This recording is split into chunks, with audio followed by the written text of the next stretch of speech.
گود مورنینگ. فردای کنسرت امروز ساعت 9 صبح. این تیکیس هم داره بوم بوم بوم بوم تیر میکشه. خیلی پارم معلوم از قیافم و اینا. من بالا صبحونه بخورم، صدام هم جیغ و داد زدم. بعد بیام پایین برم همون. سارا هم بالا. نمیدونم چقدر شروعه. سرم درد میکنه.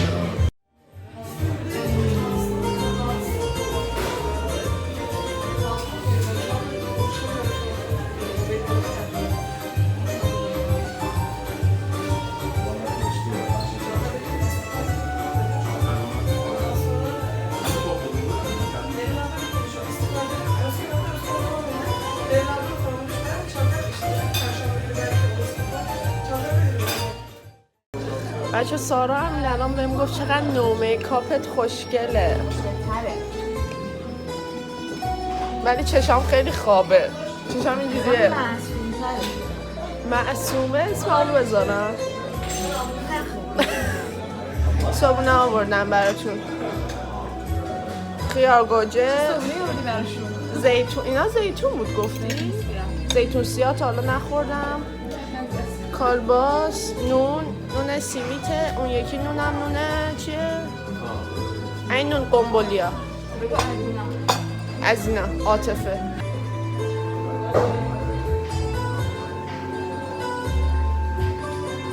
امروز وایب پاریس اینجا. تو هم اومدی با لباسای فشن و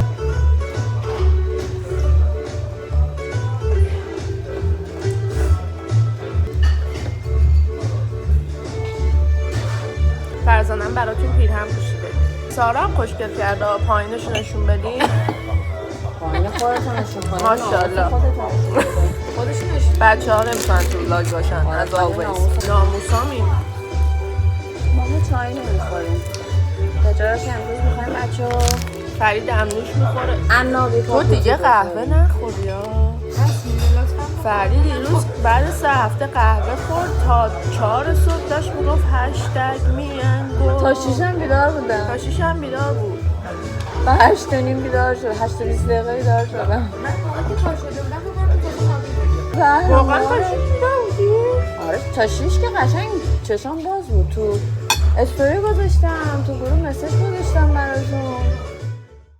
در هاستل اگر موکا نداشتین کف لیوان نوتلا، روش قهوه هم بزنید، هرشه روش دوباره قهوه، بعد روش شیر، بعد تیست میکنید. انشالله که خوب شده باشه. حالا به موجا نه خوبه.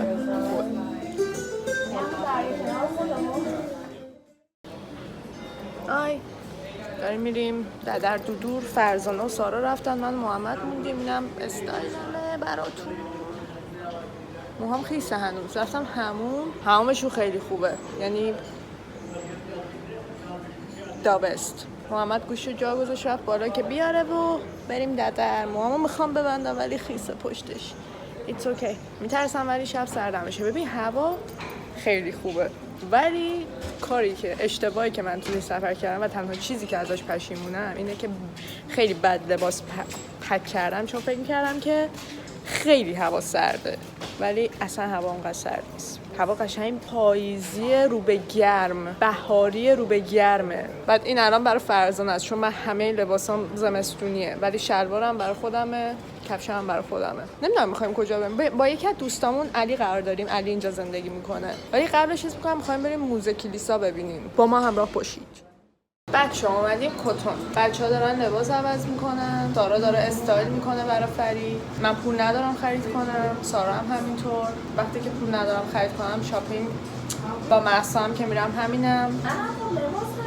اونم لباس ندارم. ما بدبختیم به یه صورتی. آره وظیفه من اینه که اینا رو بگیرم بذارم روی رگال، بعد وایسم تا بچه‌ها کارشون تمام شه. اونم فروشگاه. اون ورس همه چی داره دیگه. لباسای خیلی خوشگل. خیلی خیلی خوشگل.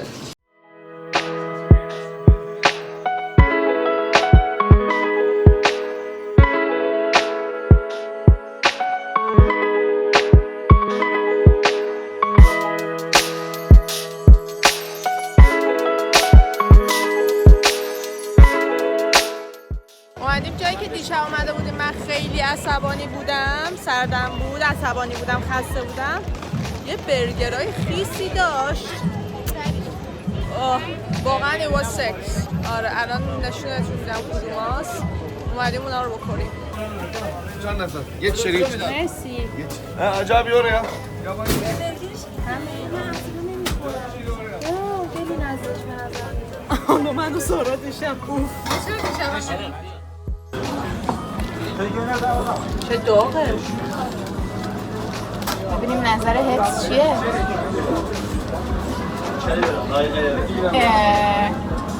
نمیسته میدونی واقعا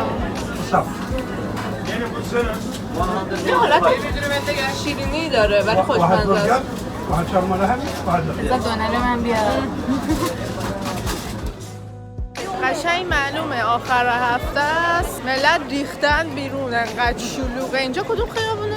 استقلال. خیابون استقلال قشنگ انگار هندوستان شده. جالبه که خیابون پرسپولیس نداریم. خواستم اشاره کنم.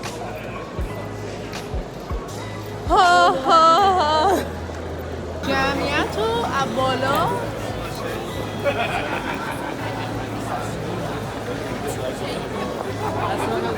انقدر شلوغی ممکنه. اروپا هم همینه؟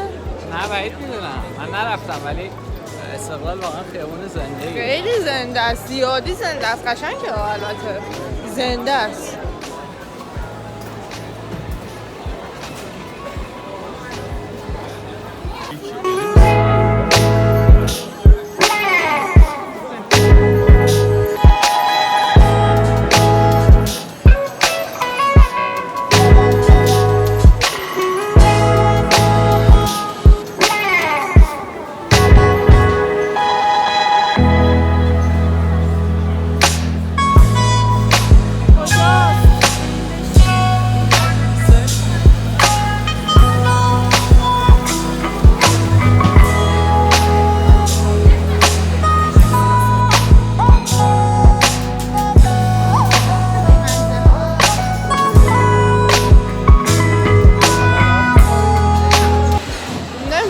آیس موکاهای استارباکس قشنگ طعمش کاکائو میده ولی همچنان آیس موکا.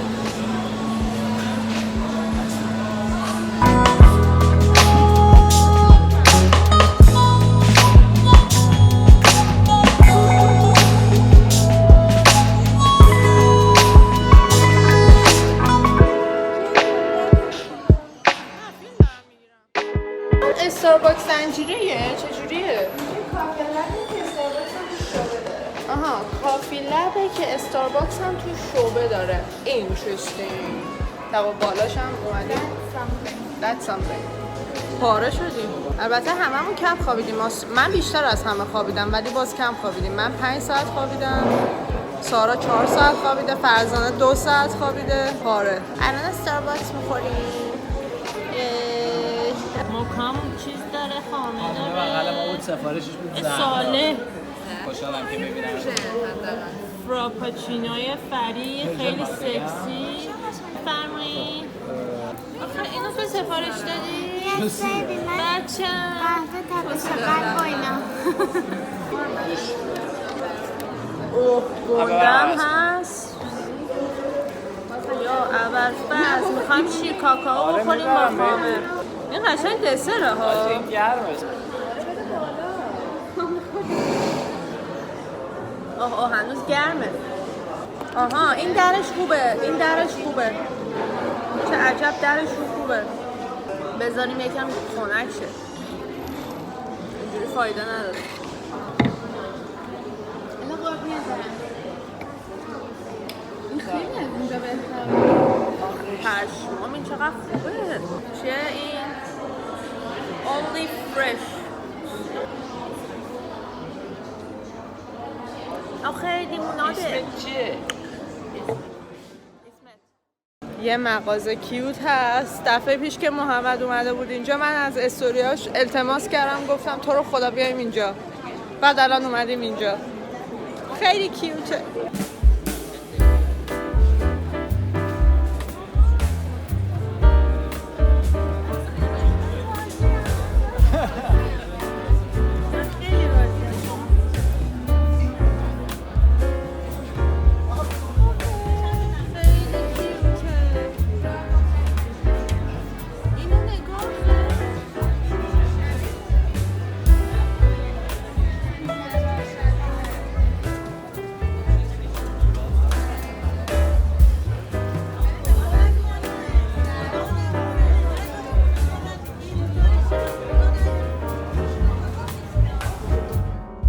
ما بعد از اینکه ناهار رو خوردیم رفتیم سمت خیابون استقلال، از میدون تکسیم حرکت کردیم و خیابون استقلال یکی از معروف‌ترین خیابونای استانبوله و خیلی هم طولانیه، فکر کنم تقریبا 3 کیلومتره و اینکه پر از کافه و بوتیک و موزه و نمیدونم کلیسا، هر چی که فکر کنی اینجا هست. یعنی چیزی که ایده‌ای که من ازش دارم انگار اینجوریه که مثلا خیابون انقلاب و ولیعصر رو قاطی کن، ولی تمام مغازه‌هاش و تمام رستوران‌ها و کافه‌ها رو همه رو بذار بغل هم. یه چیزی توی همه، یعنی فاصله بینشون نیست.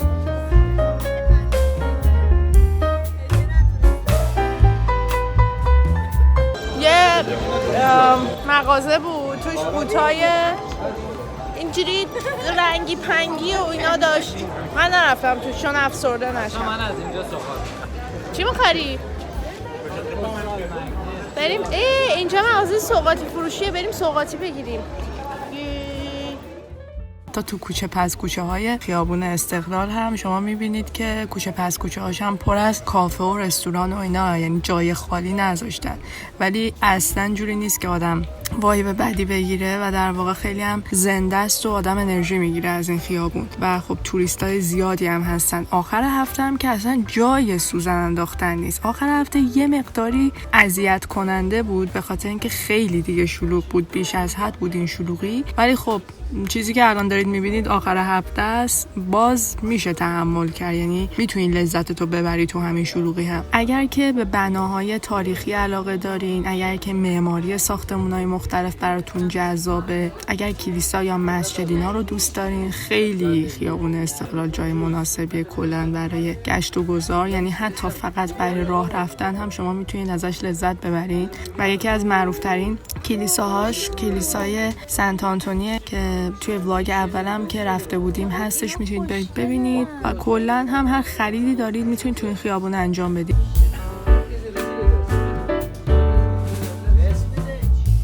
این برجی هم که میبینید اسمش برج گالاتاه که سمبل در واقع شهر استانبوله و اگه بالای این برج برید میتونید کل استانبول رو ببینید. ما متاسفانه نتونستیم بریم، ان شاءالله دفعه بعدی. و اینکه اسمش در واقع برگرفته شده از تیم معروف فوتبال ترکیه است به نام گالاتاسرای فکر میکنم و همین. بچه ها رستوران نصرت که اینجوری معروف شد، نمک اینجوری اینجوری؟ نه اینجوری نه، اینجوری. اینجوری نمک میریخ رو غذاها اونجاست. خوب. بذار دوربینو برگردونم.